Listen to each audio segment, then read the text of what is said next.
আমি জানতে চাই আজকে ইংরেজি কত তারিখ? কথাটা একটু আস্তে বললেন। 31শে ডিসেম্বর। একটি বছর শেষ হয়ে যাচ্ছে।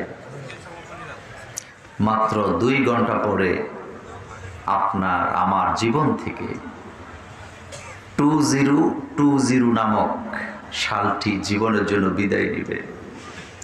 জীবনে কোনো দিন এই অঙ্কটা আপনি আর কোনোদিন ইচ্ছা করলেও ক্যালেন্ডারে লিখতে পারবেন না। আমার বন্ধুগণ, আমরা পৃথিবীতে এসেছি, যেদিন পৃথিবীতে আমরা এসেছিলাম আমি মাসুম ছিলাম, আমার জীবনে কোনো অপরাধ ছিল না। আমি যখন পৃথিবীতে আসলাম চতুর্দিকে আওয়াজ হচ্ছিল আমার মায়ের ব্যাপারে, বাবার ব্যাপারে। লোকেরা বলছিল অমুকের ঘরে একটা ছেলে হয়েছে অথবা মেয়ে হয়েছে। সবাই দোয়া করে দিতেন আল্লাহ বাঁচায় রাখুক। দেখতে দেখতে আমি শিশুকাল আমার চলে আসলো, শিশু থেকে কৈশোরে চলে আসলাম, কৈশোর থেকে আমি যৌবনে পা দিলাম, যৌবন থেকে আমি আস্তে আস্তে বিদ্যা হয়ে যাব। পৃথিবীর কেউ আমার এই পদ্ধতিকে ঠেকায় দিতে পারবে না, তার কারণ এটা সুন্নাহ হচ্ছে মহান রব্বুল আলামিনের। আজকের এই কমল নগর এলাকার ছেলেরা কোরআনের মাহফিল করাচ্ছেন, কিন্তু পৃথিবীর বিভিন্ন ভার্সিটির চত্বরে ছেলেরা মেয়েরা জমায়েত হবে ফুল নিয়ে, গোলাপ ফুল নিয়ে দাঁড়ায় থাকবে একজন আর একজনকে ফুল দেওয়ার জন্য। রাস্তায় রাস্তায় একদল ছেলেরা সাদা কালি দিয়া রাস্তার মধ্যে লিখবে স্বাগত 2021, ফুর্তি করবে, অনেকে প্রয়োজনে নেশাও করবে। কিন্তু তার জীবন থেকে যদি যে একটা বছর চলে গেল সেই খবরটাই তার কিন্তু নাই। খবর কি আছে? খবর থাকলে কেউ ফুর্তি করতে পারে না।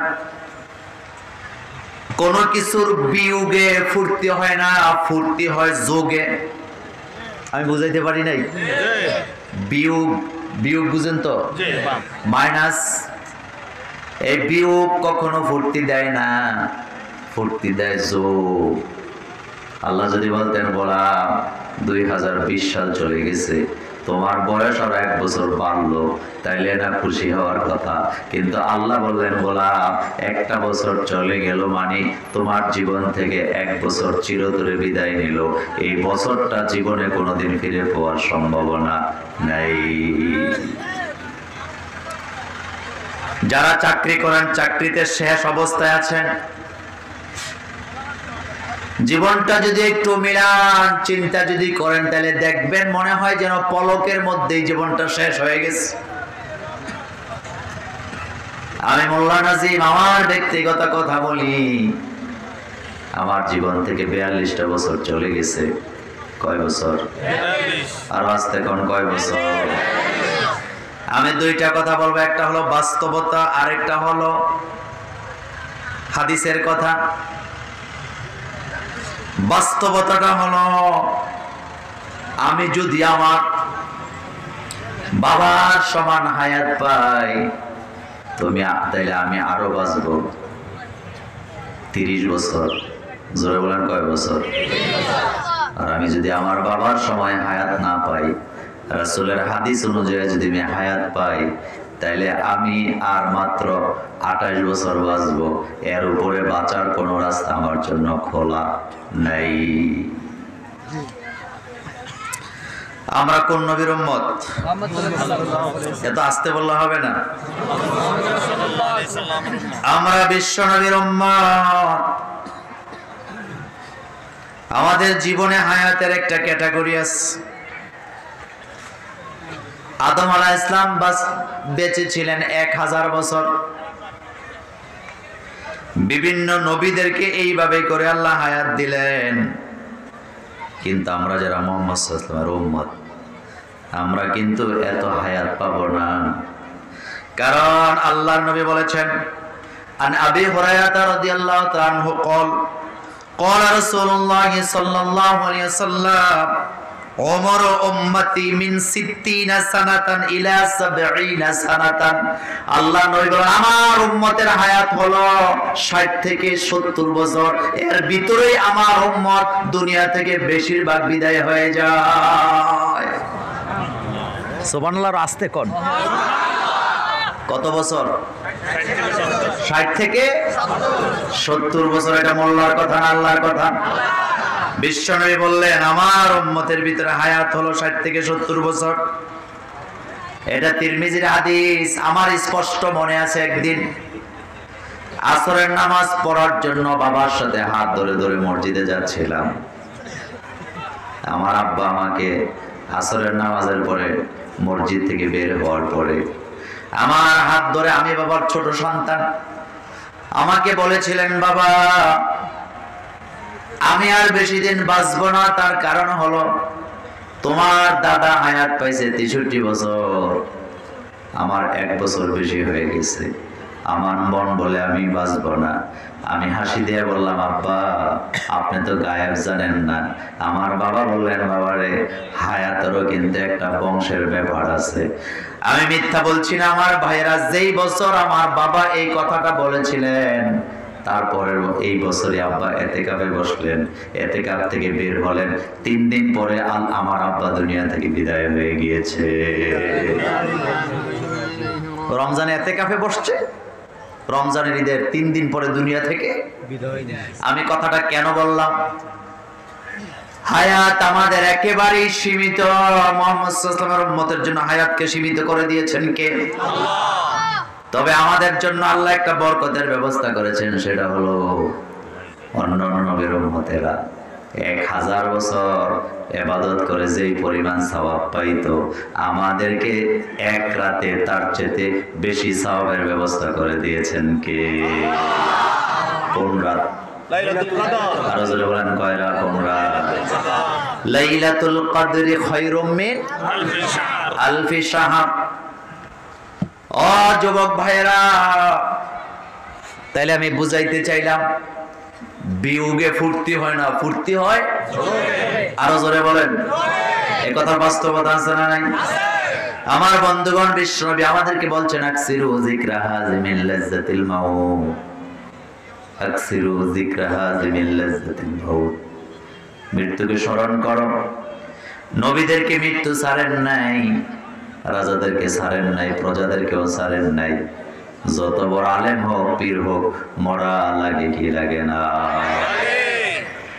বাংলাদেশে একজন পীর ছিলেন, এক এক সময় এক এক রকমের কথা তিনি বলতেন। তার বিরুদ্ধে আমি কোনো কথা বলবো না, যেহেতু নবীজি বলেছেন যে মারা যায় তাকে নিয়ে তোমরা টল করো না। আমার নবী যে কত জ্ঞানী ছিলেন, সুবহানাল্লাহ। নবীজি বললেন, হাদিসের বর্ণনা, যে ব্যক্তি মারা যায় তাকে নিয়ে টল করো না, কারণ তুমি তাকে নিয়ে এই কারণে কথাবার্তা বলবে না, তার কারণ হলো সে তার আমল নিয়ে তার রবের কাছে চলে গেছে, তার আমলের হিসাব তাকে তার রবের কাছে দেওয়াই লাগবে। আমার বন্ধুগণ, আপনারা যদি আমার বক্তব্যগুলি সবগুলা শোনেন, কোনো দিন ওই পীরের বিরুদ্ধে আমি একটা কথা বলেছি খুঁজে পাবেন না, আজকেও বলবো না, কিন্তু একটা বাস্তব কথা আমি বলে দিয়ে যাই। এই পীর সাহেব অনেক ধরনের মুজিজার কথা তিনি দাবি করেছিলেন। এক পর্যায়ে বলেছিলেন নবীর মেয়ে ফাতেমা নাকি তার স্ত্রী, সেটাও তার ব্যক্তিগত ব্যাপার, চলে গেছে আল্লাহর কাছে। আমার বন্ধুগণ, খারাপ লাগে, তিনি মরবেন বলে তার মুরিদেরা স্বীকারই করতেন না। আমি একবার তার একজন মুরিদকে জিজ্ঞেস করেছিলাম, আপনি যে ঘরের ভিতরে আপনার পীর সাহেব হুজুরের ছবিটা লটকায় রাখছেন, কেন রাখছেন? মুরিদ জবাব দিলেন, হুজুর আমি খুব খারাপ মানুষ, আমি জানি আমার বাবা হুজুর খুব ভালো মানুষ। সকালবেলা ঘুম থেকে উঠে যদি বাবার ছবিটা একবার দেখি, ঘুমাবার আগে যদি একবার দেখি, তাইলে বাবার চরিত্র আমার মধ্যে চলে আসবে, আমি ভালো হয়ে যাব। আমি বললাম ভাই নামাজ তো ঠিক মতো পড়েন। কয় না সব সময় পারি না। আমি বললাম নামাজ যেহেতু ছুটে যায়, আপনি যে ভালো মানুষ এটা বিশ্বাস করার কোনো কারণ নেই। সেই পিসাব বলেছেন কোরআনের কোনো ক্ষমতা নাই, এগুলি ভিডিও এখনো ছড়ায় আছে। বলে নাই? বলে নাই? তিনি বলেছিলেন কোরআনের কোনো ক্ষমতা নেই।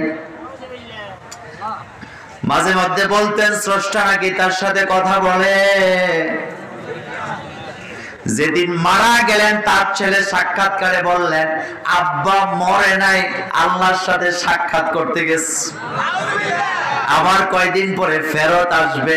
কিন্তু আমি আশ্চর্য হয়ে গেলাম, আমার ভাইয়েরা মৃত্যুর খবরটা যদি মিডিয়াতে না আসতো তাহলে ভবিষ্যতে ভয় ছিল আমার বাচ্চা আসে কিনা। এখন আর এটা বলতে পারবে না, কারণ তিনি এমনি এমনি দুনিয়া থেকে যান নাই, পুলিশের বন্দুকের আওয়াজ লইয়া এরপরে কবরের দিকে গেছে। কিসের আওয়াজ? এটা হলো রাষ্ট্রীয় কথা, আসতে বলেন কেন? রাষ্ট্রীয়। আচ্ছা আপনারা বলেন তো, আমাদের কি ধর্মীয় মর্যাদা দরকার না বন্দুকের আওয়াজ দরকার? এত আসতে বলেন কেন? যাই হোক, আমি কথাটা বুঝাইতে চাইলাম ভাইয়েরা, এই দুনিয়াতে আমরা একটা লোকও থাকতে আসি নাই, সবাইকে চলে যেতে হবে। আমি পীর হই আর আমি খাজা বাবা হই, আমি চেয়ারম্যান হই, আমি মেম্বার হই, আমি মন্ত্রী হই, আমি এমপি হই না কেন, আমাকে মরাই লাগবে, আমাকে মরাই লাগবে। এই জন্য নবীজি বলেছেন আকসিরু যিকরা হাদিমিল লাজ্জাতিল মাউত, তোমরা মৃত্যুকে বেশি বেশি করে স্মরণ করো। মৃত্যুকে কি করো? বেশি বেশি করে স্মরণ করো। আমাদের দেশে কিছু লোক আছে মাঝে মধ্যে হুমকি দেয় আমি মরে গেলে টের পাইবা। বলে কি বলে না? কথাটা আসতে বলেন কেন? মাঝে মধ্যে স্বামী তার স্ত্রীকে হুমকি দেয় আমি মরে গেলে তুই ভিক্ষা করে খাবি। আবার মাঝে মধ্যে স্ত্রী তার স্বামীরে হুমকি দেয় গোলামের ফুল আমি মরে গেলে তুই টের পাবি। বলে কিনা? এত আসতে বললে হবে? বলে কিনা? মাদ্রাসার প্রিন্সিপাল হুমকি দেয় আমি চইলা গেলে টের পাইবা। বলে না? মসজিদের ইমাম আর খতিব সাহেব হুমকি দেয় আমি চইলা গেলে টের পাইবেন। মাঝে মধ্যে সরকারও হুমকি দেয় আমরা চলে গেলে টের পাইবেন। কিন্তু আমার আল্লাহ কয় গোলাম টের পাওয়ার কিচ্ছু নাই, কারণ তোর আগে তোর চাইতে আরো বড় শক্তিশালীকে আমি জমিনের সাথে মিশাই দিয়েছি।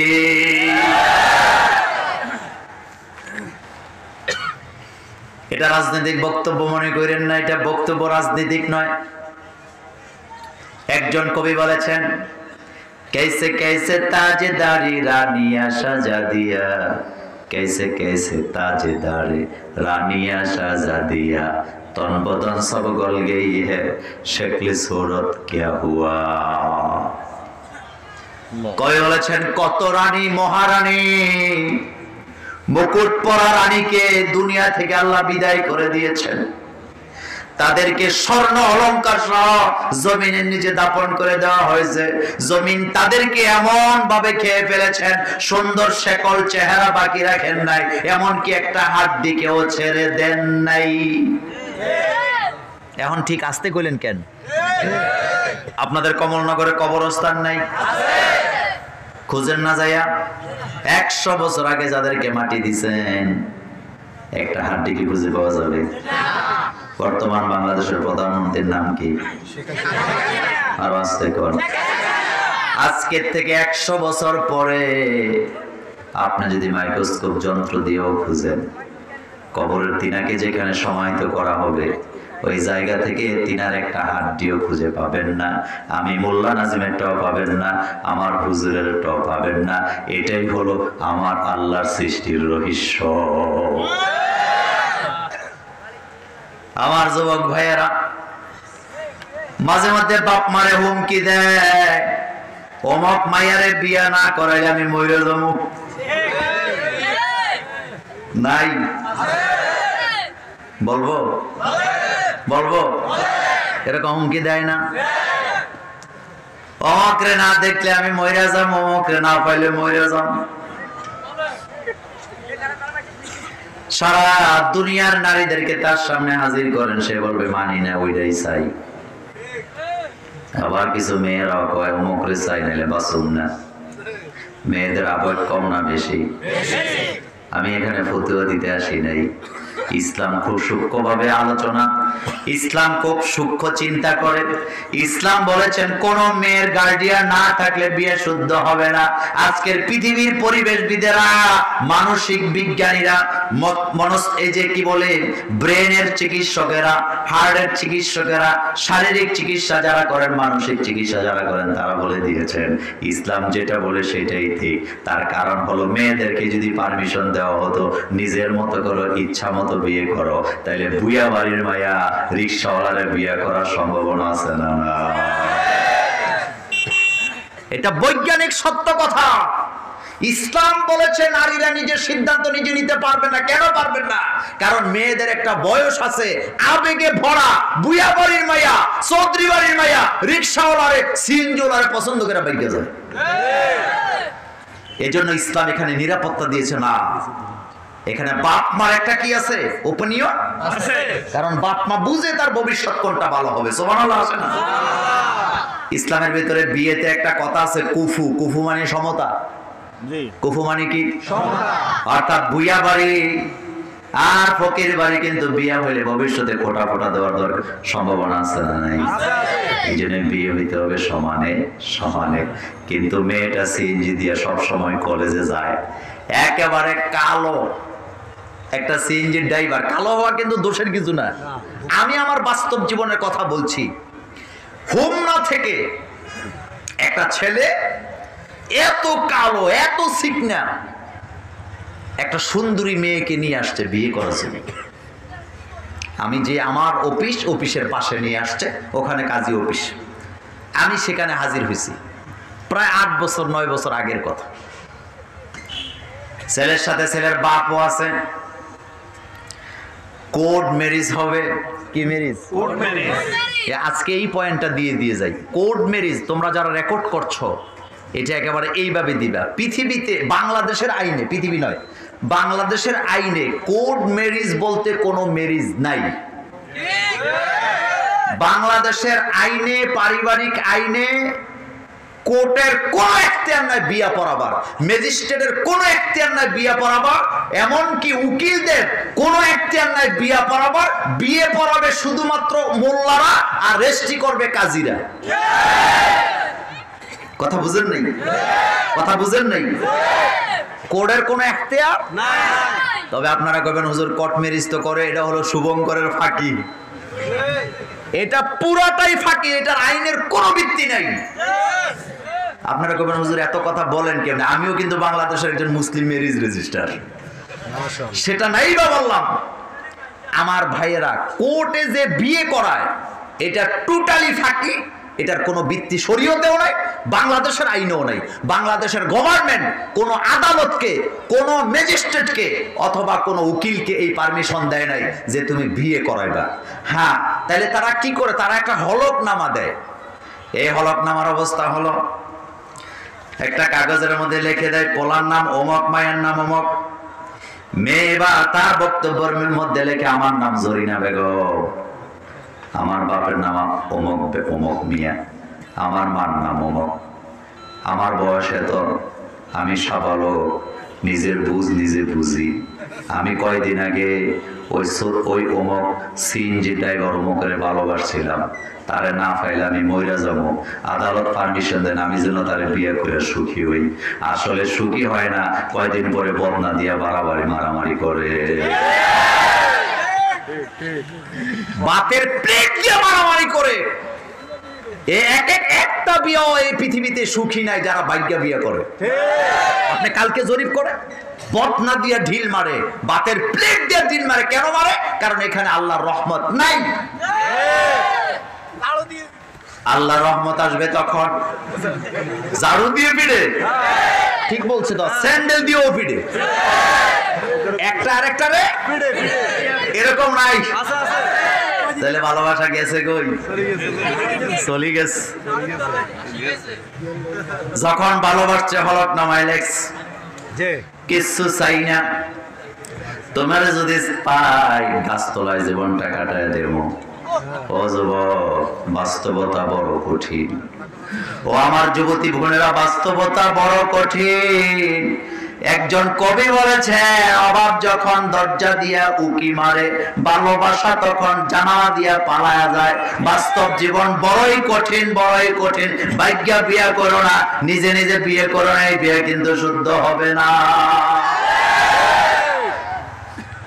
তাহলে প্রথমে বললাম, এই যে কোর্ট ম্যারেজ, এটা হলো একটা শুভঙ্করের ফাঁকি। বিয়ে পড়াবে কে?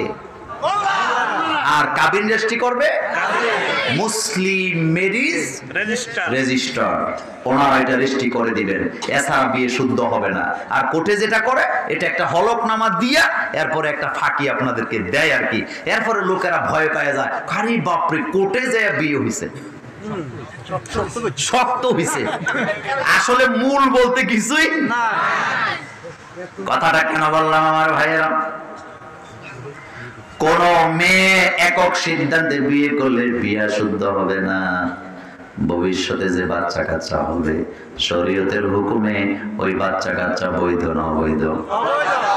আর আস্তে কর, এরকম কাজ আমাদের দেশে করে কি করে না?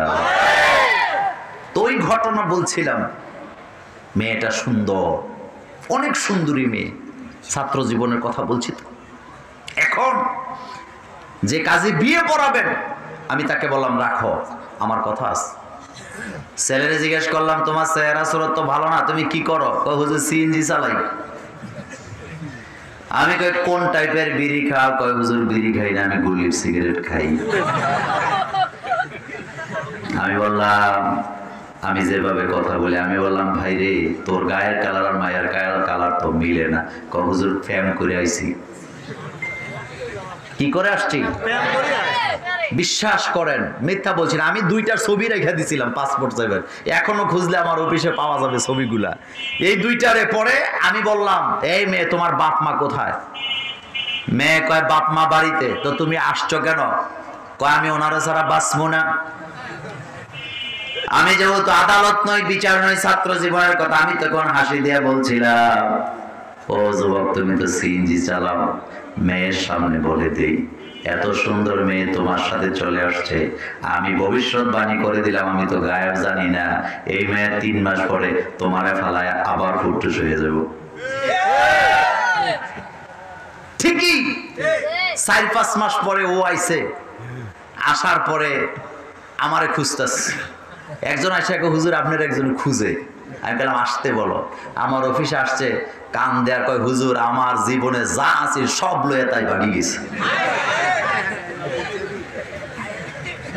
কথাগুলি তো হাসলেন। এই ঘটনা আমাদের এই বাংলাদেশে ঘটে না, কম ঘটে না, বেশি ঘটে। একটাই কারণ, আখেরাতের চিন্তা আমাদের মধ্যে নাই, মৃত্যুর চিন্তা আমাদের মধ্যে নাই। আমার যুবক ভাইয়েরা, কথা বলছিলাম, এরকমের হুমকি দেয়। স্বামী তার স্ত্রীকে বলে, আমি মরে গেলে টের পাইবা। দুনিয়ার একজন আরেকজনকে এইভাবে করে হুমকি দেয়। আল্লাহ বলেন, হুমকি দিয়া লাভ নেই, আমার পৃথিবীর সৃষ্টির সুন্নাহটাই এটা, আমার সুন্নাহর মধ্যে কোনো পার্থক্য পাবা না। এটাই নিয়ম আমি করে দিয়েছি। একদল আসবে, আরেকদল দুনিয়া থেকে বিদায় হয়ে যাবে। চেষ্টা করলে কোনো নবীও দুনিয়াতে থাকতে পারবে না। তবে আল্লাহ পাক বলছেন, সফল হলো তারা যারা ঈমান আনবে, মৃত্যু পর্যন্ত তার উপরে অটল থাকবে। আমি আল্লাহ তাদেরকে চিরস্থায়ী জান্নাতে ঢুকায়া দেব। কোথায় ঢুকাবে? গুরুত্বপূর্ণ কথা আসছে, আসেন তেলাওয়াত করি, তারপরে আলোচনা। আউযু বিল্লাহি মিনাশ শাইতানির রাজীম। বিসমিল্লাহির রাহমানির রাহিম। ইন্নাল্লাযীনা ক্বালু রাব্বুনাল্লাহু সুম্মাস্তাকামু তাতানাজ্জালু আলাইহিমুল মালাইকাতু আল্লা তাখাফু ওয়া লা তাহজানু ওয়া আবশিরু বিল জান্নাতিল্লাতী কুনতুম তুআদুন। কথাগুলি কার? বরকত আছে না নাই? কথাগুলি সত্য না মিথ্যা? আমার বন্ধুগণের পরের আয়াতে আল্লাহ পাক বলছেন নাহনু আউলিয়াউকুম ফিল হায়াতিদ দুনিয়া ওয়া ফিল আখিরাহ ওয়া লাকুম ফিহা মা তাশতাহি আনফুসুকুম ওয়া লাকুম ফিহা মা তাদউন নুজুলাম মিন গফুরির রহিম। আলহামদুলিল্লাহ পড়ে আর জোরে বলুন আলহামদুলিল্লাহ। আমার বন্ধুগণ, দুনিয়াতে আসছি থাকার জন্য আসি নাই। মুহাম্মদ সাল্লাল্লাহু আলাইহি ওয়াসাল্লামের উম্মতের গড় আয়ু কত? 60 থেকে 65। এখন ভুলে গেলে হবে? কত? 60 থেকে 70 বছর, এর বেশি বাঁচতে পারবেন না। যদিও বাঁচেন এটা খেলাফে কিয়াস। জি, যদিও বাঁচে খেলাফে কিয়াস, এটা খেলাফে কিয়াস। এটা অহরহ হয় না, দুই একজন পাবেন।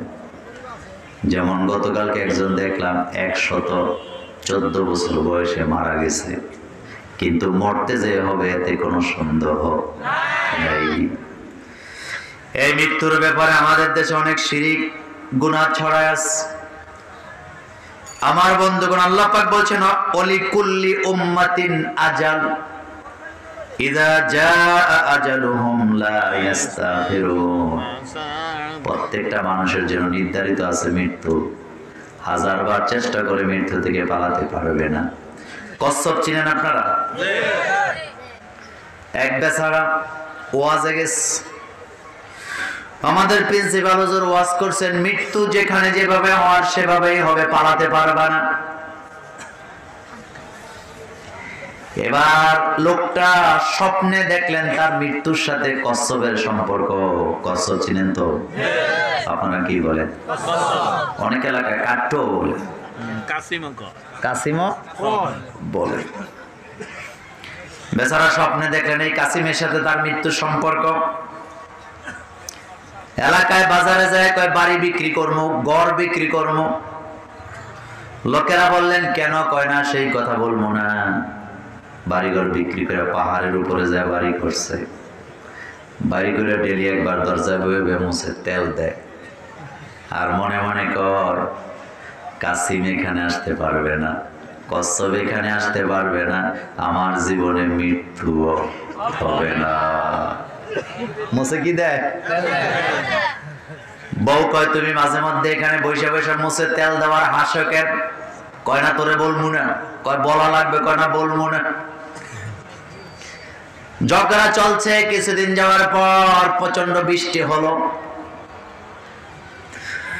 আমার যুবক ভাইদের কাছে জানতে চাই, বৃষ্টি যখন হয় এই কচ্ছপগুলা ডিম পাড়ার জন্য কিনারায় আসে কি আসে না? একটা কচ্ছপ ডিম পাড়ার জন্য পাহাড়ের চূড়ায় চলে গেল। বেচারা এটাকে দেখলেন, মাথা গেছে গরম হইয়া, তোর কারণে কমলনগর চাইরা পাহাড়ের উপর আইলাম, এখানে তুই কি করস বেটা? তোর কি লজ্জা শরম নাই? বলেই কচ্ছপের গায়ে মারছে লাথি। কি মারছে? এটা গল্প, নিতান্তই গল্প, এটা হাদিস নয়, জুমলায় খবরিয়া। সত্য হইতে পারে কিন্তু শিক্ষাটা নেন এর থেকে। আমার বন্ধুগণ, এমন জোরে কচ্ছপের গায়ে আঘাত করলো, আঘাতের চোটে পায়ের পাতার মধ্যে কট করে একটা আওয়াজ হয়েছে। রাতের বেলা ঘরে যাওয়ার পরে জ্বর উঠে গেছে ব্যথায়। সকালবেলা ঘুম থেকে উঠে বিবির কই, বিবি আমার মাফ করে দে। বিবি বলতেছেন তুমি কি বলো? কত মানুষের জ্বর হয়, ব্যথা পায়, আবার ভালো হয়ে যায়, তুমিও ভালো হয়ে যাবা, এত নৈরাশ হইও না। বেচারা কেঁদে কেঁদে কয়, অনেক দিন জীবনে জিজ্ঞেস করেছে আমি হাসি কেন? আমি স্বপ্নে দেখছিলাম আমার মৃত্যুর সাথে কচ্ছপের সম্পর্ক। আমি পাহাড়ের উপরে চলে আসছিলাম, মনে করছিলাম আমার আর মৃত্যু হবে না, কারণ কচ্ছপ নাই যেখানে আমার মৃত্যু নাই সেখানে। কিন্তু গতকালকে একটা কচ্ছপ বৃষ্টির কারণে এখানে এসেছিল, আমি তার গায়ে লাথি মেরেছিলাম, ওই লাথি থেকে ব্যথা পাইলাম, আমার জ্বর উঠে গেছে। আসলে এটা জ্বর না, এটা কচ্ছপ না, আমার কাছে আমার মৃত্যুর চিঠি চলে এসেছে। 2 দিন পরে লোকটা মারা গেলেন। আমার বন্ধুগণ, মৃত্যু থেকে যতই পালান লাভ হবে না। আপনি নেতা হন, আপনি আলেম হন, আপনি এমপি হন, আপনি মন্ত্রী হন, ইজা জা আজাল্লাহ ইস্তাগফিরুন, মৃত্যু যখন আসবে, মৃত্যু আপনাকে ছাড়বে না, আপনাকে নিয়ে যাবে, এই ঘোষণা এক বেচারা ওয়াজে গেছে। কই গেছে? ওয়াজে যায়, শুনছে কুত্তা থাকে যেখানে, ফেরেশতা যায় না সেখানে। কি কুত্তা থাকে যেখানে, এবার বেচারা রাতের বেলা বসে বসে বুদ্ধি করতাস। দারুণ ওয়াজ আজকে শুনলাম, তো মালাকুল মউত তো একটা ফেরেশতা।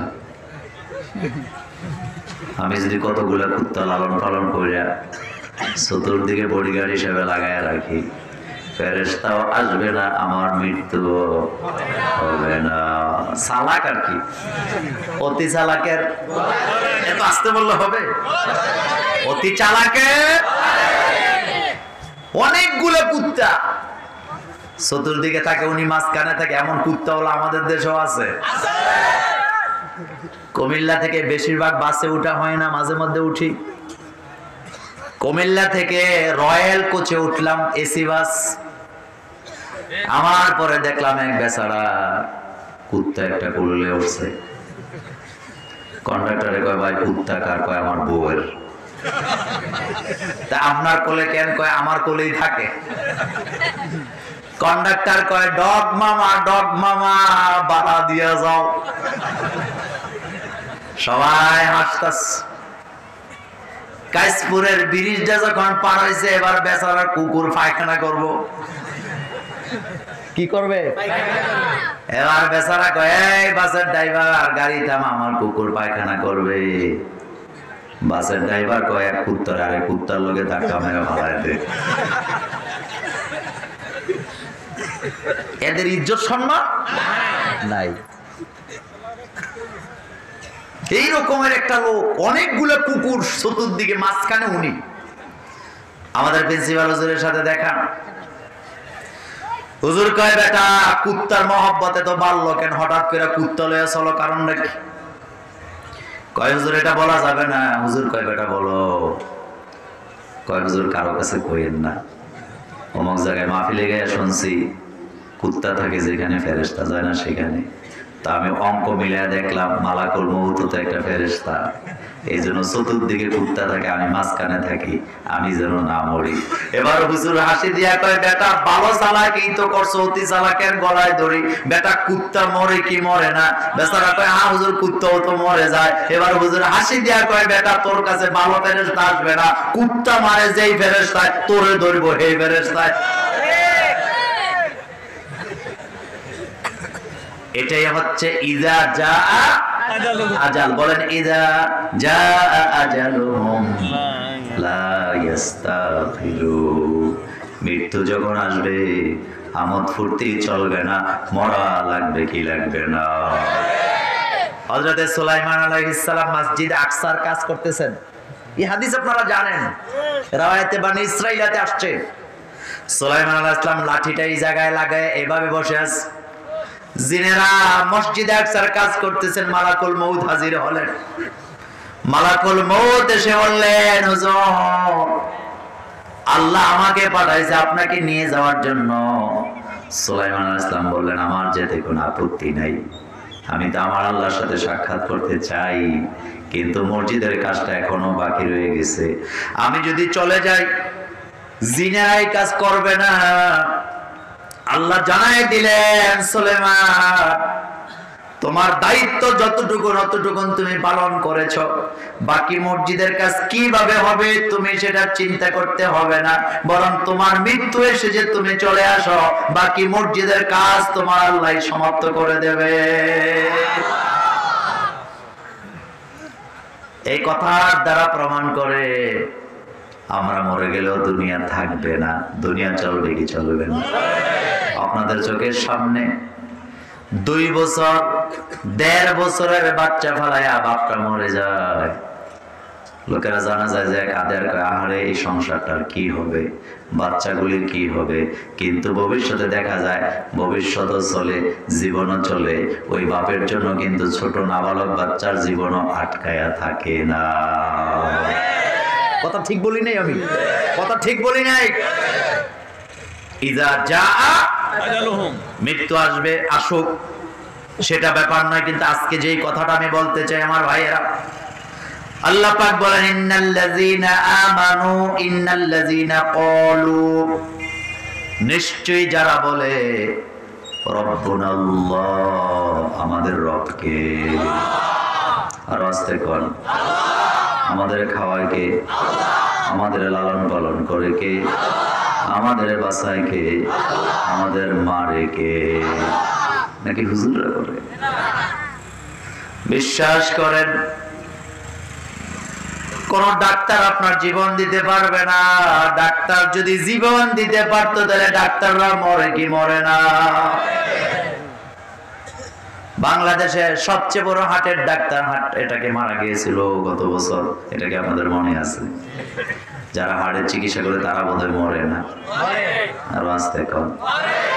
আরে ভাই, মরতেই হবে, কারণ মানুষ। আল্লাহ পাক বলেন ইন্নাল্লাযীনা ক্বালু, নিশ্চয়ই যারা বলে রব্বুনাল্লাহ, আমাদের রব আল্লাহ, সুম্মা ইসতাকামু, আমাদের রব আল্লাহ এটা বলে থেমে থাকে না, এইটার উপর ইস্তেকামাত থাকে। কি থাকে? ইস্তেকামাত থাকে, অটল থাকে। কি থাকে? অটল থাকে। অটল থাকতে রাজি আছি না নাই? ইনশাআল্লাহ। আমাদের ঈমান কি দুর্বল না মজবুত? মজবুত। আর আস্তে কোন, ফাঁসির মঞ্চ সাজায় যদি ডাকা হয়, শেখ ফরে তোর জন্য ফাঁসির মঞ্চ রেডি, তুই আয়। ও আলমগীর তোর জন্য ফাঁসির মঞ্চ রেডি, তুই চলে আয়। ও জাহাঙ্গীর তোর জন্য ফাঁসির মঞ্চ রেডি, তুই চলে আয়। আমরা যেতে রাজি আছি না না? এটাকে বলা হয় ইস্তেকামাত। পৃথিবীর বিশ্ববিখ্যাত একজন স্কলার কাদিয়ানীদের বিরুদ্ধে খতমে নবুয়ত আন্দোলন করার কার অপরাধে তার বিরুদ্ধে ফাঁসির রায় দেয়া হলো। ফাঁসির মঞ্চে নিয়ে যাওয়া হবে, একটু পরে জিজ্ঞেস করা হলো, আপনি তো একটু পরে মরে যাবেন, আপনার অনুভূতি কি? হাসি দিয়ে বলছিলেন, আমার একটাই অনুভূতি, আমি কোরআন হাদিস পড়ে যতটুকু শিখছি, মৃত্যুর ফয়সালা জমিনে হয় না, বরং মৃত্যুর ফয়সালা আকাশে হয়। মৃত্যুর ফয়সালা কোথায় হয়? মৃত্যুর ফয়সালা কোথায় হয়? আমার বন্ধুগণ, সকালবেলা মোটর সাইকেলে উঠছে, অফিসে যাবে, যুবক মানুষ, একটা মাত্র বাচ্চা হয়েছে, বেশি দিন হয় নাই, 3 বছর হয়েছে বিয়ে করছে। বাচ্চাটা সারাদিনে 10 বার ফোন করে বাবার কাছে, বাবা তুমি কই, তাড়াতাড়ি অফিস থেকে চলে আসো। এমন ঘটনা নাই? প্রত্যেকটা ফ্যামিলিতে পাবেন বাচ্চাগুলা, বাপে কোথায় গেলে বারবার মাকে বলে, মা বাবারে ফোন দাও, কখন আসবে। মোটর সাইকেলে উঠছে, বাচ্চাটা কান্না করতেছে বাবার সাথে যাওয়ার জন্য, বাপ সাথে নিয়ে যায় না। মোটর সাইকেলটা চালায়া বিশ্ব রোডে গেছে, অ্যাক্সিডেন্ট করে দুনিয়া থেকে বিদায় হয়ে গেছে। এমন ঘটনা আছে না নাই? এরপরে ওই বিধবা নারী আর বাচ্চার জীবন থেমে থাকেন নাই, তাদেরও রিজিকের ব্যবস্থা করে দেয় কে? সুবহানাল্লাহ আসলো না? তাহলে আমাদের রবকে আল্লাহ বলেন, রব্বুনাল্লাহ। এটা কিন্তু কবরের একটা প্রশ্নের জবাব। জি, এটা কবরের প্রশ্নের জবাব না? জি। মার রব্বুকা, উত্তর কি হবে? বলেন, আরো জোরে বলেন, রব্বি মান রব্বুকা ফায়াকুলু রব্বি আল্লাহ বা রব্বুন আল্লাহ। আমাদের রব, আমাদের প্রতিপালক হলেন আমাদের আল্লাহ। আমাদের অস্তিত্ব ছিল না, তিনি আমাদেরকে অস্তিত্ব দিয়েছেন। আমাদের জীবন ছিল না, তিনি আমাদেরকে জীবন দিয়েছেন। আমাদের দেহ ছিল না, তিনি আমাদেরকে দেহ দিয়েছেন। কি পদ্ধতিতে দিলেন? আল্লাহ পাক বলেন হাল তারা মিন ফুতুর। আমি যে সৃষ্টি করছি, আমার সৃষ্টি থেকে তুমি ভুল পাও নাকি? আপনারা বলেন আল্লাহর সৃষ্টিতে ভুল আছে? আমাদের কান কয়টা? ছিদ্র কয়টা? নাক কয়টা? ছিদ্র কয়টা? চোখ কয়টা? জিহ্বা কয়টা? তালু কয়টা? দাঁত কয়টা? 32টা। আসতে বলেন কেন? 32টা দাঁত প্রথমে উঠে নেয়। প্রথম ছিল 16টা। প্রথম কয়টা? 16টা। 8 মাস বয়স যখন হয়েছে আমার ভাইয়েরা, হঠাৎ মা দেখতেছেন জাদুর মারিটা শক্ত শক্ত লাগে। মা সবার কাছে আইসা আইসা কয় আমার জাদুর দাঁত উঠতেছে, মানি করতেছে। এরকম দাঁত আছে না? নাই। দাঁত উঠলো কয়টা? কথা কয় না? এরপরে আরো 2টা, এরপরে আরো 2টা, উঠতে উঠতে 16টা। এরপরে হঠাৎ একটা দাঁত নড়ে। কি করে? এই দাঁত এবার পড়বে। মা রশি লাগায় গামছা দিয়ে ধরে টাইনা খুলে সেরা বাচ্চার হাতে দেয়া কয় চলে যাই দূরের গর্তে। আপনাদের নোয়াখালী যায় না? যায়া কয় ইঁদুর মামা, ইঁদুর মামা আমার দাঁতটা নিয়ে তোমার একটা দাঁত দাও। তো বেটা পোকা, ইঁদুরের দাঁত তো লম্বা হয়, ইঁদুরের দাঁত তোর মুখে দিয়ে তুই গোশত খাবি কিভাবে?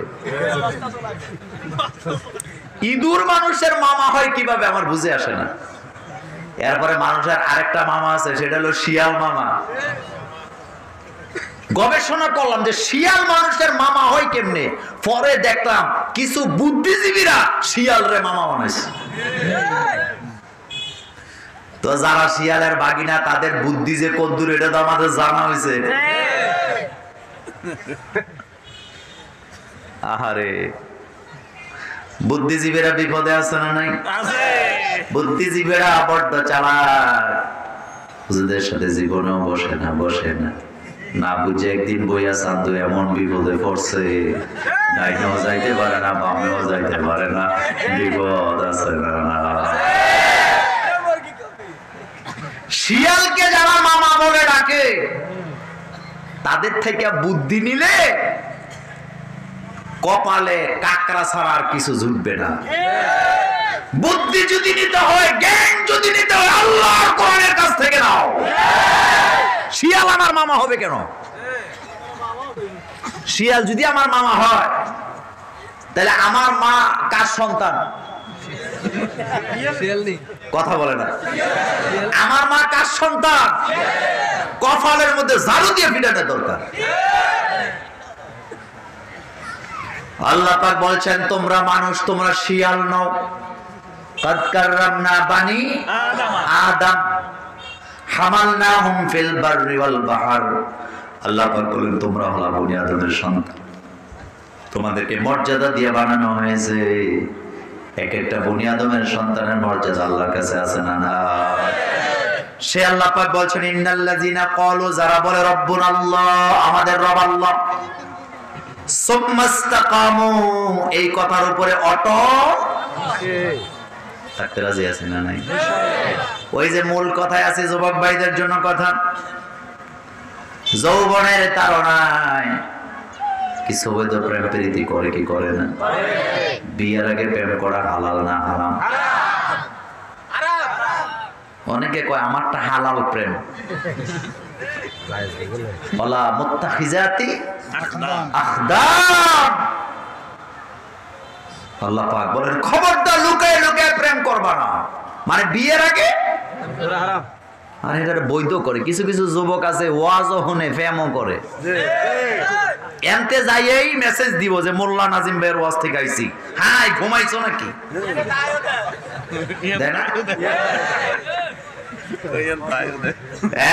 মনে রাখবা, জীবনেরই প্রভাতে মনেরই মালাতে গেতেছিলাম ফুল। আজ দেখি হাই ফুল সে তো নয়, সব আমার জীবনেরই জীবনেরই। এই রঙ্গমঞ্চ চিরদিন থাকবে না। শরীরের তেজস্বতা এত বেশি দিন টিকবে না। যৌবনটা তুমি ইচ্ছা করলেও ধরে রাখতে পারবা না। এই যৌবনটা একদিন চলে যাবে।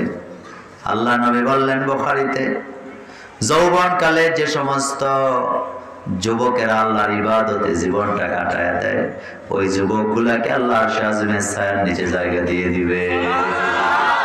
শাবুন নিশাত ফি ইবাদাতিল্লাহি আযজা ওয়া জাল্লা। সুবহানাল্লাহ পড়ো।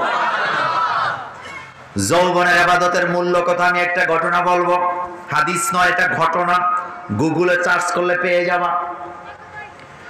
একজন যুবকের জীবনে তাহাজ্জুদের নামাজের কোনো মিস নাই। আল্লাহকে ভয় করে, আল্লাহকে রব হিসাবে মানে। ইস্তেকামাত কিভাবে থাকতে হয় শোনো। আমার যুবক, ওই যুবক সফরে ছিলেন একদিন। ক্ষুধার্ত যুবক, খাবার নাই। ক্ষুধার যন্ত্রণায় বিভিন্ন লোকদের দরজায় যায় খাবার চায়। যুবক বলে কেউ দেয় না। এরকমের ঘটনা আমাদের দেশে আছে না? নাই? কেউ ভিক্ষা চাইলে কয়েক কাম করে খাইতে পারিস না, এটা বলবেন না, এটা বলবেন না। চাইছে আপনি থাকলে দিবেন, না থাকলে মিষ্টি ভাষায় বিদায় করে দিবেন। কারণ এমনও হতে পারে যে সে সফর অবস্থায় আছে, গায়ে শক্তি আছে, কিন্তু তার কাছে মাল নাই। মুসাফিরের জন্য সাদাকা খাওয়া জায়েজ যদি বাড়িতে সে রাজাও হয়। মাসালা কি ভুল বললাম? মাসালা কি ভুল বললাম? মুসাফিরের জন্য সাদাকা খাওয়া জায়েজ যদি বাড়িতে সে রাজাও হয়। এই রকমের একজন মুসাফির কত দরজায় গেছে, কেউ খাবার দেয় না। ক্ষুধার যন্ত্রণায় পথ চলতে পারে না। আল্লাহকে রব হিসাবে মানছে, অন্যায় কাজ করবে না, চুরি করবে না। হাঁটতেছে হাঁটতেছে রাস্তার পাশে যায় একটা আপেলের বাগান। তো আপেলের বাগানে কিন্তু নিচে আপেল পড়ে থাকে, এটা আপনারা দেখেন নাই অনেকে। আমি দেখেছি বিভিন্ন দেশে সফরের সময় আপেলের বাগান যে দেশে আছে, আপেল বেশিরভাগই নিচে পড়ে থাকে। পাকনা পাকনা আপেল, যারা বিভিন্ন দেশ ঘুরছে তারা বলতে পারবে। ওই যুবকটা আপেলের বাগানের সামনে দিয়ে যাচ্ছিলেন, হঠাৎ দেখলেন আপেল পড়ে আছে। একটা আপেল নিয়ে খাইলেন ক্ষুধার যন্ত্রণায়। ক্ষুধা নিবারণের পরে মাথায় চিন্তা আসছে, আমি তো আমার রবকে, আমি তো আমার আল্লাহকে রব হিসাবে মানি। বাগানটা কার জানলাম না, খবরও নিলাম না। আমি যাব আপেলের বাগানের মালিকের কাছ থেকে আমি মাপ নিয়ে তারপরে আসব। কারণ হতে পারে একটা আপেলের কারণে আমি জাহান্নামী হয়ে যেতে পারি। ও যুবক, এক যুবক আল্লাহর ভয়েতে একটা আপেলের জন্য ক্ষমা চাওয়ার জন্য বাগানের মালিককে খোঁজে। আর আমার নোয়াখালীর অসংখ্য যুবকেরা মামার বাড়ি, খালার বাড়ি, পাশের বাড়ির থেকে শত শত ডাব চুরি করে খায়। এরকম নাই? সাসার ডাব গাছ বাতি যায়, আরেক দল লয়ে গিয়ে চুরি করে গেছে, এমন ঘটনা নাই? লোকেরা কবে এটা কি করো, আমার সাসার গাছ হোক চাচার গাছ না বলে খাওয়া যায় নাই। আমার বন্ধুগণ, এবার ওই যুবক বাড়ির মালিকের কাছে গেছে। লম্বা করবো না, সংক্ষেপে বলে দেই। রব হিসাবে কাকে মানতে হবে? শুধু মুখ দিয়ে বললে হবে না, রব হিসাবে বলার পরে, মানার পরে চিরদিন এটার উপরে অটল। ওই যুবক আপেলের মালিকের কাছে যায়, বাগানের মালিকের কাছে যায়, আর দরজায় সালাম দিয়ে বলতেছে, চাচা আপনার বাগান থেকে একটা আপেল খাইছিলাম, মাফ করে দেন। চাচায় কোনো কথাই কয় না, চুপ করে, কোনো কথাই চুপ করে আছে। সকালে গেছে, জোহরের আজান হয়েছে, চাচায় কোনো খবর নাই, হ্যাঁ দরজায় দাঁড়ায় আছে। আপেল খাইছে কয়টা? মাত্র একটা। চাচা বাইরে আইছে, জামাতের সাথে জোহরের নামাজ পড়বেন। ওই যুবক চাচার পেছনে পেছনে যাচ্ছে, মালিকের পেছনে পেছনে যাচ্ছেন, আর বলতেছে, একটা আপেল খাইছি, আপনি মাফ করে দেন। বুড়া কোনো কথা কয় না। জোহরের নামাজ জামাতে পড়লেন, ওই যুবকও পড়লেন। জামাতে নামাজ পড়ার পরে ওই বাগানের মালিক সোজা ঘরে ঢুকে গেলেন। যুবক আবার পেছনে পেছনে যে দরজায় দাঁড়ায় আছে। বুড়া ঘরে বসে ভাত খায়, কিন্তু যুবককে খাও এটাও বলে না, মাপ দিলাম এটাও বলে না। যুবক দাঁড়ায় আছে। আসরের নামাজের সময় হলো, বুড়া মিয়া আবার ওযু কইরা জামাতের সাথে নামাজ পড়ার জন্য রওনা দিলেন। যখনই রওনা দিলেন, এবার যুবক আবার যায় কয়, আপনার বাগানের একটা আপেল খাইছিলাম, সকাল থেকে নিয়ে আসর পর্যন্ত দাঁড়ায় আছি, মাফ করে দিলে কি হয়? বুড়ো কোনো কথাই কয় না। আসরের নামাজ জামাতে পড়ছে। যুবক মনে মনে কয়, সুফিগিরি দেখা, জামাতে নামাজ বাদ দেন না, অথচ একটা আপেল সদকা করতে রাজি হন না। আপনার মতো বকিল তো জীবনে দেখি নাই। আপনি জামাতে নামাজ পড়েন, আজান দিলে মসজিদে চলে যান, আর সারাদিন আপনার বাড়িতে থাকলাম, আপনার বাড়ির কোন মহিলার চেহারাও আমি দেখি না। আপনি ইসলাম মানেন, অথচ একটা আপেলের জন্য আমারে সারাদিন ঘুরাচ্ছেন। আমাকে মাফ করে দিলেই তো পারেন। আমার যুবক ভাইয়েরা, কথাটা মনে রাখবা, ডাব খাইও না অন্যের বাড়ি, পেয়ারা গুলো আর চুরি করো না, সুপারি গুলো আর চুরি করে নিয়ে যেও না। আসো ভাই, লক্ষ্মীপুরের মানুষ হাঁস তো খাবেই, চুরি করে খায়, খাওয়া যাবে। যাই হোক, কথা শোনেন আমার ভাইয়েরা, এবার আসর থেকে মাগরিব পর্যন্ত দাঁড়ায় আছে, ক্ষমা করে না, কোনো কথাই কয় না, পুরো কোনো আওয়াজ নাই। মাগরিবের নামাজে গেলেন, মাগরিবের নামাজে আবার যায় কয়, চাচা আপনার মতো এরকমের টেরা মানুষ তো জীবনে দেখি নাই। আপেল খাইছে একটা, সারাদিন ঘুরাইলেন, আমি আমার আল্লাহর ভয়েতে আপনার পেছনে পেছনে ঘুরতেছি। ক্ষুধার যন্ত্রণায় বাগানের নিচ থেকে একটা মাত্র আপেল আমি খেলাম, সারাটা দিন আপনি আমারে ঘুরাইলেন। মাগরিবের সময় হয়ে গেছে, আমি মুসাফির মানুষ, একটা বেলা খাবারও তো দেন নাই, মাফও করেন না। আপনি বলেন রাতের বেলা আমি কোথায় যাব? বুড়া কোনো কথা কয় না, ঘরে চলে গেছে। মাগরিবের পরে চা নাস্তা আছে না নাই? খাইতেছে, কিন্তু ভালো করে সাধে না। এশার আজান হলো, আবার জামাতে রওনা দিছে। এশার নামাজ পড়ার পরে ওই যুবক এবার সামনে দাঁড়ায়া হাত দিয়ে বলতেছে, একটা আপেল খাইলাম, আল্লাহর ভয়েতে আমি এখন কাতর হয়ে গিয়েছি, আপনি মাফ করে দেন, মাফ না করলে আপনার রাস্তা ছাড়ব না। এবার বুড়া কয়, বাড়িতে চলো, তোমার সাথে কথা আছে। মুখ খুলছে, কয়েক তো নামাজের পরে খুলছে, কয়েক তো। এবার যুবক বাড়িতে গেলেন, রুমে বসাইলেন। বুড়া কয়, খাবারও পাবা না, পানিও পাবা না, থাকার জায়গাও পাবা না, আগে কথা শোনো। যুবক বলতেছেন, কি কথা?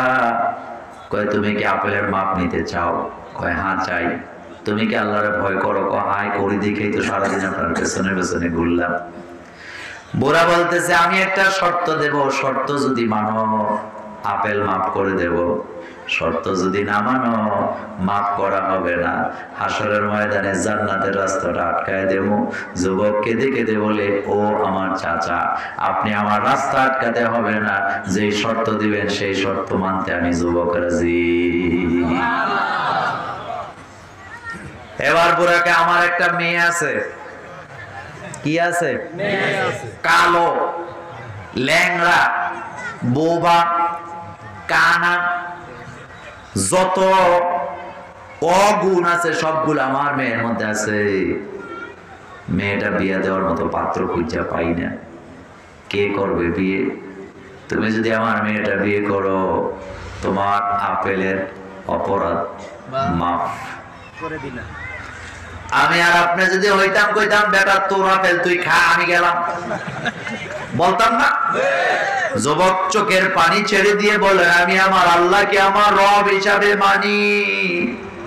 আমার আল্লাহ বলেছেন, ফামাইয়ামাল মিসকালা যাররাতিন খায়রান ইয়ারা ওয়া মাইয়ামাল মিসকালা যাররাতিন শাররান ইয়ারা। আমার আল্লাহ বলেছেন, যাররা পরিমাণ অপরাধ ক্ষমা করা হবে না। সুতরাং দুনিয়াতে যত কষ্টই হোক না কেন, আপনার এই মেয়েকে আমি বিয়ে করব, এরপরেও আমি আমার জান্নাতের রাস্তাটা খোলা পেতে চাই। বিয়ে হয়ে গেছে। বিয়ে হওয়ার পরে দারুণ দারুণ খাবার দিল, খাবার টাবার খেয়ে বাসর করে পাঠায় দিস। গতকাল এই কথা বলছিলাম, অনেক এলাকা আছে যেই দিন বিয়া হয় ওই দিন ছেলের মেয়ের মুখ দেখতে দেয় না। মুরব্বীরা কয় এটা হলো কাল রাত। কি রাত? আপনাদের লক্ষ্মীপুরে বলে কিনা জানি না, অসংখ্য বাংলাদেশের যারা এগুলা করে, বাবিরা, দাদিরা, নানিরা ছেলেরই নিয়ে এক ঘর আটকায় রাখে। ওই যে দুলহারে এক ঘরে আর দুলহানিরে বর এক ঘরে, কনা আরেক ঘরে নিয়ে তালা দিয়ে রাখে। আর কয় এটা কাল রাত, এই রাত্রে যদি স্বামী স্ত্রী চেহারা দেখে তাহলে নাকি মরি যাবে। নাউজুবিল্লাহ, আসতে কর। এগুলো শিরকি কথা, এগুলির সাথে ইসলামের আদৌ কোনো সম্পর্ক নাই। আমাদের তকদিরের মালিক কে? আরো আসতে কর। আল কাদরি খায়রিহি ওয়া শাররিহি মিনাল্লাহি তাআলা। ও যুবক ভাইরা, খাবার দাবারের পরে বাসর ঘরে যখন দিস, যাওয়ার পরে ওযু করে ঢুকছে 2 রাকাত নফল নামাজ পড়ার জন্য। বাসর ঘরে তোমরা যারা যাবা, বাসর ঘরের প্রথম কাজ হইল বাবিদের হাতে, নানীদের হাতে গুতায় গুতায় মিষ্টি খাওয়া। কথা কয় না? আসতে কোন কেন? এটা বাংলাদেশে এখন আর করে না। বিয়ে হইতেছে মেয়ের, খালতো ভাই, মামতো ভাই, ক্লাসমেট, এরপরে বন্ধু, গার্লফ্রেন্ড, জিএফ, এরপরে কিটা বিএফ মিল্লা বেড়িরে মিষ্টি খাওয়াইতে খাওয়াইতে ফ্যাট এটা এত বড় বানায়।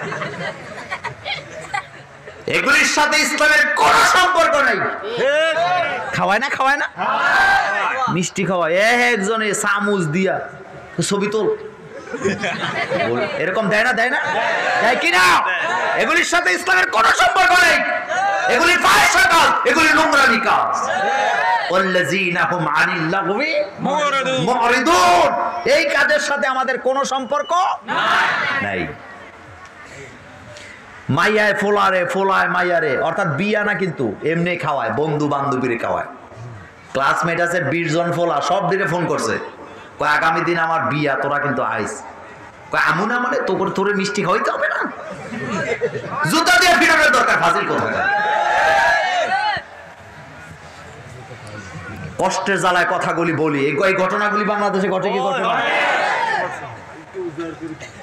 আমার বন্ধুগণ, তোমরা যারা বিয়ে করো নাই, আমাদের বিয়েতে এগুলি হবে না, রাজি আছি না নাই? অনেক যুবক আছে ইসলাম মানতে চায় কিন্তু মুরব্বীদের ঠেলায় পারে না। বহু যুবক আমাদের কাছে ফোন করে যে হুজুর যৌতুক ছাড়া বিয়ে করতে চাই, 4 বছর ধরে বসে আছি, বাপেরও মানাইতে পারি না, যৌতুক ছাড়া বিয়েও করতে পারতেছি। এরকম যুবক নাই? এরকম যুবক নাই? মুরব্বীরা, কিছু মুরব্বী আপনাদের বলি নাই, এত টেরা। পোলাকে আমি 5000 টাকা দেন মোহর দেবো, আমি বিয়ে করবো, শরীয়ত মতো কোনো যৌতুক নেবো না। বাপে কয় তুই আপনি বেশি বুঝিস নি কোনো। তো তোমার যে ওই যে কবরে গেলে বুড়া তোমার থোতা সেচা ফেলবে, লাঠি দিয়ে পিটাইয়া ফেলতাম। হুজুর বলেন সেচবে না, তেরে মেরে ডান্ডা করে দেব, টের পাইবেন সেদিন। জবাব তোমাদেরকে বলে দিয়ে যায়, বাসুর ঘরে যেদিন যাবা অজু ছাড়া যাবা না, নিজে অজু করে যাবা, বিবিরে বলবো অজু করে যাওয়ার জন্য। জীবনটা শুরু করবা 2 রাকাত নফল নামাজ দিয়া। কি দিয়া? কথা কানে কেন? কি দিয়া? এই অবৈধ প্রেম, অবৈধ মিষ্টি, অবৈধ পান আমাদের দরকার নেই। আমাদের দরকার হলো বিশ্বনবীর সুন্নাহ, 2 রাকাত নফল নামাজ দিয়া আমরা আমাদের বাসর ঘর শুরু করব। রাজি আছি না? যারা বিয়ে করো নাই তাদের হাতগুলি দেখতে চাই, যারা বিয়ে করছেন তারা দরকার নেই, হাত তোলো, হাত তোলো।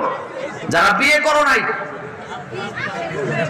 2টা কথা। 1 নাম্বার কথা, 1 নাম্বার কথা, 1 নাম্বার কথা, যৌতুক নিয়ে বিয়ে করব না। আসতে কয়, রাজি আছে না নাই? 2 নাম্বার, আমার বাসর ঘরে কোনো অন্য মহিলাকে ঢুকতে দেব না, আমি ওযু করে ঢুকবো। ঢুকার পর কয় রাকাত? কয় রাকাত? হাত নামাও, 2 রাকাত নামাজ আদায় করে বাসর ঘরের জিন্দেগি শুরু করো। এই রাতটা হবে তোমার জন্য জান্নাতি রাত। ভবিষ্যতে তোমার ঘরে যত সন্তান হবে সবগুলা হবে হয় হাফেজ, না হয় আলেম, না হয় আল্লাহর ওলি। কি হবে? আপনাদের এই লক্ষ্মীপুরে এমনও পরিবার আছে 5 ভাই সবগুলা আলেম। এরকম পরিবার নাই? খবর নিয়ে দেখো, মাটাও আল্লাহর ওলি। আমার বন্ধুগণ, মা বাবা যদি বৈধ সম্পর্ক করে সন্তান জন্ম দেয়, সন্তান যে আল্লাহর ওলি হবে এতে কোনো সন্দেহ নাই। এই বৈধ সম্পর্কগুলি আমাদের জীবনে আমল করা দরকার আছে না? না। কিসের অন্যের হাতে মিষ্টি? হ্যাঁ, আমি যদি মিষ্টি খেতে হয় আমার বিবির হাতে আমি মিষ্টি খাবো, বাবিদের হাতে খাবো না। আর বাবিরাও আরে বাপুরি, মানে কিছু কিছু বিয়েতে এমন অবস্থা, মানে যে মেয়ের বিয়ে হইতেছে তার চেয়ে আরো বেশি সাজাগুজা করে বাবিরা। মনে হয় যেন ওনাদের বিয়ে অন্য। কেন এগুলো করেন? আপনার জন্য পর্দা ফরজ। ননদের স্বামীর সামনে, তারপরে কি বলে, ননসের স্বামীর সামনে যাওয়া জায়েজ নয়, হারাম। এটা কি?